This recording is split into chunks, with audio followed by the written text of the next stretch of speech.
안녕하세요. 성경이 우리 삶에 조금 더 가까이 쉽고 재미있게 다가오는 시간, 소문난 성경 교실과 함께할 길성훈 목사입니다.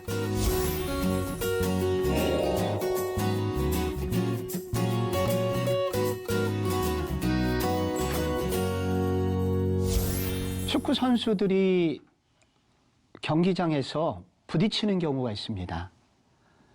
그때 의사가 와서 묻는 두 가지 질문이 있습니다. 네 이름이 무엇이냐? 두 번째는 지금 너는 어디에 있지? 그래서 어리버리하면 병원에 실려가고 그것에 또렷이 답을 하면 다시 경기를 뛰게 됩니다. 그리스도인에게 꼭 필요한 질문이 있다면 그리스도인은 뭐 하는 사람이냐? 그리고 그리스도인들은 어디를 향하여 가는 사람이냐? 라는 질문입니다. 왜냐하면 요즘같이 코로나19의 시기는 우리 모두를 혼돈의 세계에 빠뜨리고 있기 때문입니다.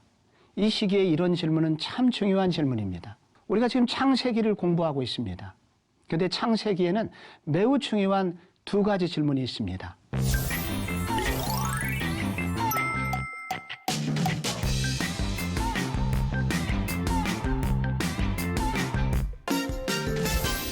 창세기의 저자는 누구이냐? 모세입니다.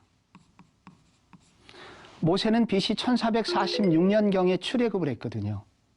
그렇다면 여러분 이 창세기의 설교를 처음 듣는 사람은 누구였겠습니까? 바로 출애굽한 이스라엘 백성들이죠. 그들은 누구였었습니까? 과거에 다 노예들이었죠. 430년간 애굽의 노예였습니다. 그들이 출애굽은 했지만 광야길에 서 있습니다. 그래서 아직은 그들이 누구인지 어디를 향하여 가는지 잘 알지 못했습니다. 그때 하나님이 주신 책이 바로 창세기라는 책입니다. 그래서 이 창세기가 원래 쓰여진 목적이 있다면 혼돈에 빠져 있는 하나님의 백성들이 그들이 누구이며 그들이 어디를 향하여 가고 있는지를 알려주는 책입니다. 그래서 이 코로나19로 어려움을 당하고 있는 이 시대에 꼭 필요한 책이 바로 창세기라는 책입니다. 여러분, 창세기 1장에서 11장까지 무슨 내용이 있었습니까? 바로 그 이스라엘의 하나님이 놀랍게 천지를 지으신 하나님이셨다. 그런데 그 하나님이 지금도 우리의 삶을 간섭하시는 여호와 하나님이셨다 하는 놀라운 사실을 그들이 듣게 됩니다. 그뿐 아니라 하나님은 하나님의 형상대로 하나님의 자녀를 만들고 그들을 이 우주의 대리자로 세우셨다 하는 엄청난 이야기를 들었습니다. 그런데 죄가 들어오게 되고 사단이 역사하기 시작하면서 인류는 혼돈에 빠지게 됩니다. 그 죄는 걷잡을 수 없이 번져가고 가인이 동생 아벨을 죽이는 형제살인으로, 그리고 그 이후에 인류는 하나님을 대항하는 민족이 되어서 온 인류가 하나님을 반역하여 대홍수로 멸망을 하게 되죠. 홍수 이후에 노아의 세 아들을 통하여 새로운 인류가 번성하게 됩니다. 인류는 행복했을까요? 아닙니다. 창세기 11장에 보면은 그 유명한 바벨탑 사건이 나옵니다. 인류는 다시 혼돈에 빠지게 되죠. 하나님께서 그 새로운 인류에게 발달된 문화를 주셨습니다. 놀라운 기술, 벽돌 문화를 주셨습니다. 그래서 그들이 도시를 세우기 시작합니다. 창세기 11장을 잠깐 볼까요? 또 말하되 자 성읍과 탑을 건설하여 그 탑 꼭대기를 하늘에 닿게 하여 우리 이름을 내고 온 지면에 흩어짐을 면하자 하였습니다. 여기 보시면 성읍과 탑이 나옵니다. 우리는 바벨탑만 생각하지만 바벨탑 이전에 도시를, 새로운 신도시를 짓기 시작했다는 것입니다. 그리고 그 중에 랜드마크로 바벨탑을 짓게 된 것입니다. 그 높은 탑을 세우게 된 것이죠. 여러분, 왜 이런 탑을 세웠을까요? 계속 읽어보면 그 탑 꼭대기를 하늘에 닿게 하자. 하늘에 닿게 하자는 것은 무슨 뜻이겠습니까? 하나님을 대항하는 것입니다. 하나님 없는 세상을 한번 만들어 보자. 이것을 무엇이라고 할까요? 인본주의라고 합니다. 인본주의. 하나님 없는 세상, 우리끼리 한번 세상을 한번 만들어보자. 그런 뜻입니다. 그리고 우리 이름을 내고 하나님께 영광을 돌려야 할 백성들이 자신의 이름을 내기 시작했습니다. 이것을 무엇이라고 합니까? 인간 우상화입니다. 인간이 다스리고 인간이 우상이 되는 하나님을 제외하고 하나님 없는 세상을 인간끼리 행복한 나라를 만들어보자 라고 그들이 꿈을 꾸게 됩니다. 그 결과 무슨 일이 생겼습니까? 이런 바벨탑을 세우게 된 것이고요. 이 바벨의 도시들이 여기 나오지 않습니까? 이런 바벨의 도시, 그리고 바벨탑을 통해서 인간은 하나님을 반역하는 세상을 꿈을 꾸었던 것입니다. 그 결과 어떻게 됐을까요? 창세기 11장 7절을 봅니다. 여기 우리가 내려가서 삼위일체 하나님이 말씀하십니다. 거기서 그들의 언어를 혼잡하게 하여 그들이 서로 알아듣지 못하게 하자 여호와께서 거기서 그들을 온 지면에 흩으셨으므로 그들이 도시 건설하기를 그쳤더라. 그래서 그들은 다시 바로 혼돈에 빠지게 된 것입니다. 창세기 1장, 2장, 3장에 하나님이 만드셨던 아름다운 세상은 대홍수의 심판을 만나게 되었고, 대홍수 이후에도 이렇게 바벨의 문화, 바벨탑을 건설하는 새로운 인류로 인하여 온 세상은 혼돈에 빠지게 된 것입니다. 마치 어떻게 해요? 오늘날 우리가 코로나19로 온 세상이 혼돈에 빠진 것처럼 이 세상에 혼돈에 빠진 것입니다. 바로 그때 하나님이 하신 일이 있습니다. 그것은 바로 믿음의 사람 아브라함을 부르신 것입니다. 하나님이 왜 그 시대에 아브라함을 불렀을까요? 성경을 보시겠습니다. 여러분, 아브라함이 부름받았던 시대는 바로 바벨탑, 바벨의 도시가 세워진, 그리고 그 이후에 혼돈에 빠졌을 때입니다. 그 바벨탑을 누가 세웠을까요? 창세기 10장에 보면 구스가 나옵니다. 함의 아들이죠. 노아의 세 아들 중 셈, 함, 야벳, 그 둘째 함의 아들 중에 구스가 있고, 구스의 후손 중에 니므롯이 있었는데, 이 니므롯은 세상의 첫 번째 용사라. 그가 여호와 앞에서 용감한 사냥꾼이 되어서 그의 나라는 신할 땅의 바벨과 에렉과 등이 나옵니다. 그래서 이 바벨을 지은 사람, 바벨의 도시를 만든 사람은 니므롯이라는 사람입니다. 근데 여러분이 이 니므롯은 어떤 사람일까요? 용감한 사냥꾼이었다고 합니다. 그런데 이 용감한이라는 히브리어 단어가 깃보로 이렇게 씁니다. 이 용감한 사냥꾼이라는 이 용감하는 뜻은 용감하다는 뜻도 있지만 특이한이라는 의미를 가지고 있습니다. 그는 매우 특이한 사냥꾼이었습니다.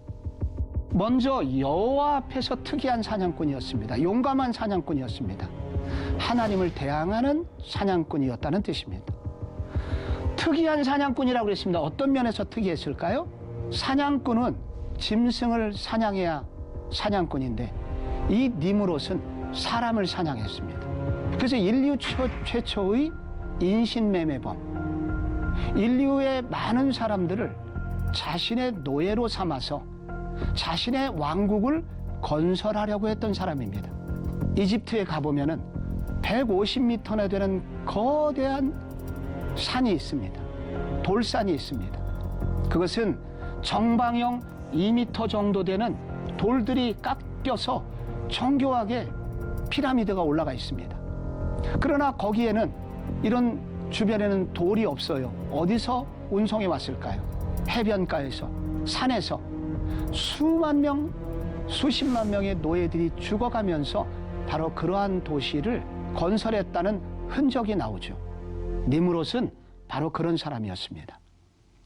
바로 하나님을 대항하고 인간을 노예로 부려먹는 그 참혹한 시기를 구원하기 위해서 하나님이 한 사람을 택하십니다. 세상에 나타나게 하십니다. 그가 바로 아브라함입니다. 창세기 12장 1절에 보면 여호와께서 아브라함에게 이르시되 내가 내게 보여줄 땅으로 가라. 내가 너로 큰 민족을 이루게 할 것이다. 여러분, 나라가 되려면 세 가지가 있어야 되죠. 영토가 있어야 되고, 국민이 있어야 되고, 주권이 있어야 됩니다. 그런데 바로 하나님께서 여기 주권은 바로 하나님이시죠. 그래서 여기 땅과 민족 그리고 주권이 나오는 것은 하나님의 꿈이 아브라함을 통해서 새로운 나라를 꿈꾸고 계신다는 것입니다. 새로운 나라를 세우기를 원하신다는 것입니다. 니므롯에 의해서 그리고 바벨의 도시처럼 인본주의와 인간 우상화로 혼돈에 빠진 우주를, 세상을 구원하시기 위해서 하나님께서는 아브라함을 부르셔서 새로운 세상을 만들기를 원하신 것입니다. 이것을 보면 하나님은 위기의 시대를 버려두지 않으시고, 그리고 혼돈에 빠진 인류를 버려두지 않으시고, 이렇게 한 사람을 준비하십니다. 하나님은 이 세상을 결코 포기하지 않으십니다. 한 사람을 세우심으로써 그 세상을 구원하기를 원하시는 것입니다. 아브라함의 후손들로 저희들은 부름을 받았습니다. 무슨 뜻이겠습니까? 혼돈에 빠진 이 세상을 구원할 사람으로 우리를 부르셨다는 것입니다. 그것이 바로 교회가 해야 될 일이다 라고 말씀하십니다. 하나님이 아브라함을 부르신 목적을 다시 보면, 내 이름을 창대케 하리니 너는 복이 될지라, 땅의 모든 족속이 너로 말미암아 복을 얻을 것이다. 너로 말미암아라는 것을 영어에서는 채널이라고 합니다. 채널 of the blessing. 여러분, 하나님께서 이 채널이라는 것은 무엇입니까? 수도관 같은 거예요. 그리고 지금 이 방송 채널을 통해서 여러분이 지금 방송국에서 녹화된 것이 여러분의 집 안까지 이렇게 배달이 되지 않습니까? 하나님께서 아브라함을 부르신 것은 내가 너한테 복을 줄 것이다. 그런데 네가 할 일이 있다. 너를 통해서 모든 민족이 복을 받게 하는 일을 너는 했으면 좋겠다. 그래서 이 축복의 채널로 아브라함을 불러주셨다는 것입니다. 하나님은 우리에게 복을 주실 것입니다. 그런데 복 주신 이유가 뭐냐? 바로 축복의 통로가 되어라 하는 하나님의 꿈을 전달하는 사람으로 우리가 부름받았다는 것입니다. 어느 시기에? 니므롯의 시기에, 오늘처럼 혼돈에 빠진 시기에 하나님은 이러한 꿈을 교회에게, 그리고 하나님의 사람들에게 맡기셨다는 것입니다. 그래서 우리는 이 믿음의 사람들, 이 믿음의 세대는 다른 삶을 꿈을 꿔야 됩니다. 섬김의 비전이 있어야 됩니다. 누구를 착취하는 사람이 아니라 누구를 돕기 위한 거룩한 비전이 있어야 합니다. 또 하나님의 영광이라는 비전, 나의 영광, 내 이름을 높이는 것으로 끝내지 않고 나의 삶을 통해서 하나님 나라의 영광이 이루어지기를 꿈꾸는 그런 비전, 그리고 나 한 사람의 발전이 아니라 하나님 나라의 발전, 하나님 나라의 부흥을 꿈꾸는 그런 사람이 되도록 하기 위하여 하나님은 아브라함을 불러주셨다는 것입니다. 그래서 아브라함의 삶의 방식은 전혀 달랐습니다. 창세기 12장 6절에 보면은 아브라함이 그 땅을 지나 세겜 땅 모래 상수리 나무에 이르니 그때 가나안 사람이 그 땅에 거주하였더라 나옵니다. 여기 그 땅을 지나, 이거는 아바르라는 히브리어인데 바람처럼 스치고 지나갔다는 것입니다. 그래서 이 아브라함은 여러 도시, 가나안 땅의 여러 도시를 지나서 드디어 세겜 땅 모래 상수리 나무에 이르게 됩니다. 이 세겜이란 땅은 나중에 유명한 도시 야곱에게서도 발견되고, 수가성 여인 예수님, 요한복음 4장 사마리아 여인과 예수님 만났던 장소 세겜 땅입니다. 바로 그 세겜 땅의 모래 상수리 나무에 이르니, 여기 모래라는 단어, 이것은 점괘를 말해주는 상수리 나무였다는 것입니다. 상수리 나무는 예전 시골 마을에서, 그리고 고대 사회에서 마을의 랜드마크와 같은 역할을 했습니다. 조선시대로 말하면 성황당 같은 역할을 한 것입니다. 바로 그 땅에 이르게 된 것입니다. 그때에 가나안 사람이 그 땅에 거주하였더라. 가나안 땅에 와서 가나안 땅에 가나안 사람이 사는 것은 너무 당연한 일이 아니겠습니까?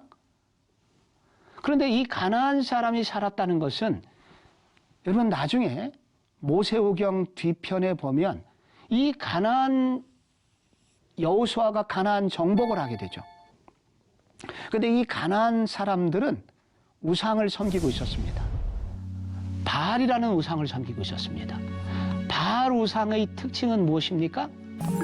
바로 그들이 풍요를 위해서 돈을 벌기 위해서라면 바알 성전을 만들어 놓고 거기에 음란한 여성들을 데려다 놓고 남성들과 그런 관계를 맺게 함으로써 그래서 바알 신을 흥분시켜서 비가 내리게 함으로 그 땅에 풍요가 온다고 믿었던 그런 종교를 믿고 있었던 사람들입니다.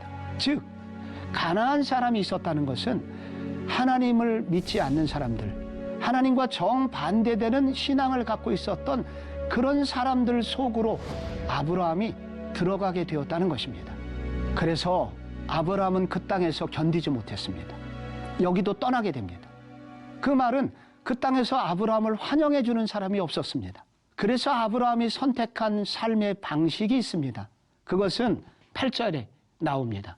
거기서 베델 동쪽으로 옮겨 장막을 치니 서쪽은 베델이요 동쪽은 아이라 그곳에서 여호와께 제단을 쌓고 여호와의 이름을 부르고 점점 남방으로 옮겨갔더라.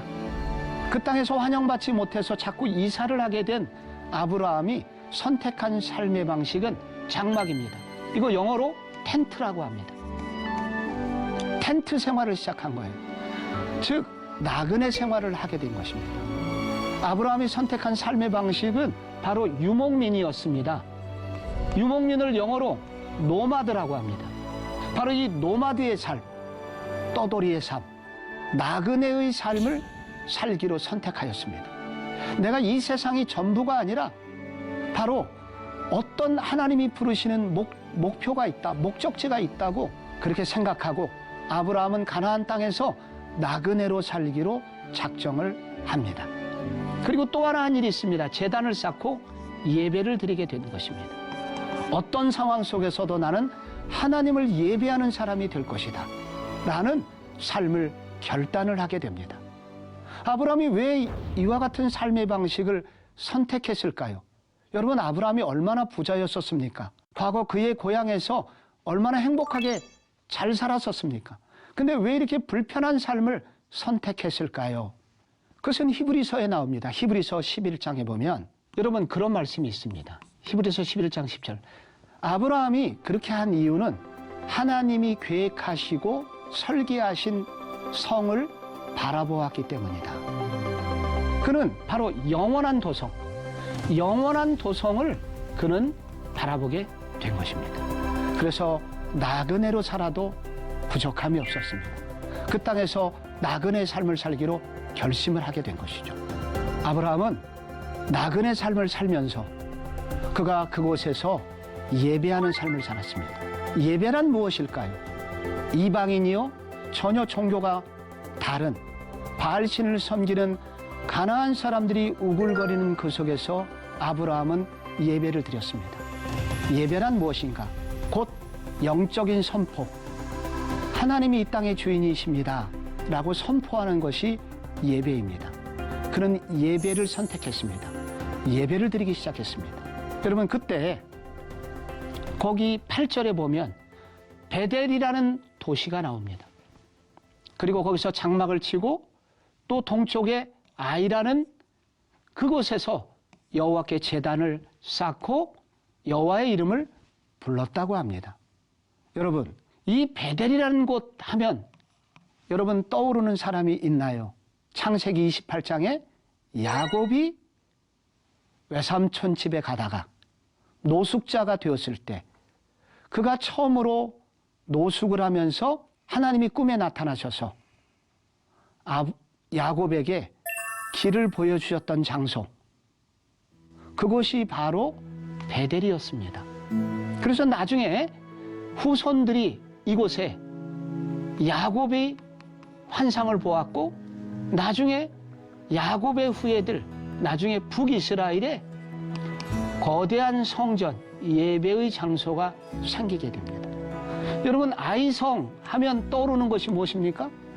여호수아 8장에 아이성 전투에서 패배하였지만 회개하고, 그래서 다시 그들이 새롭게 되어서 가나안 땅 전체를 정복하는 기틀을 마련한 장소, 아이라는 성이 됩니다. 아브라함이 이렇게 예배를 드렸던 장소는 나중에 그의 후손들이 예배를 드리게 되고 회복을 경험했던 장소가 되었다는 것입니다. 여기 창세기 35장 4절에 보시면 그들이 자기 손에 있는 모든 이방 신상과 자기 귀에 있는 고리를 야곱에게 주는지라, 야곱이 그것들을 세겜 근처 상수리 나무 아래 묻고, 세겜이 나오고 상수리 나무가 나옵니다. 이곳은 아브라함이 맨 처음에 장막을 쳤던 곳이죠.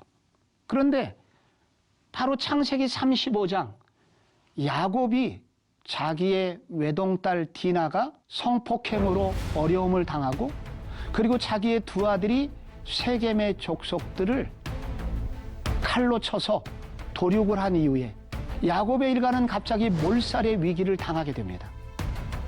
그때 야곱이 결단한 것이 있습니다. 그것이 바로 그동안 세겜 땅에서 잠시나마 세상적인 삶을 살았던 그의 모든 삶을 정리하고 상수리 나무 아래 묻고 예전에 하나님을 만났던 베델로 올라가게 되지요. 여기 야곱의 대부흥 운동이 나옵니다. 야곱 일가 중에 새롭게 되는 일이 나오죠. 그런데 바로 야곱이 세상 사람들, 세상 속에서 세상의 삶의 방식대로 살았던 모든 장식품들을 상수리 나무 아래 묻습니다. 근데 성경은 이 앞에 더 상수리 나무라고 나옵니다. 바로 그 상수리 나무.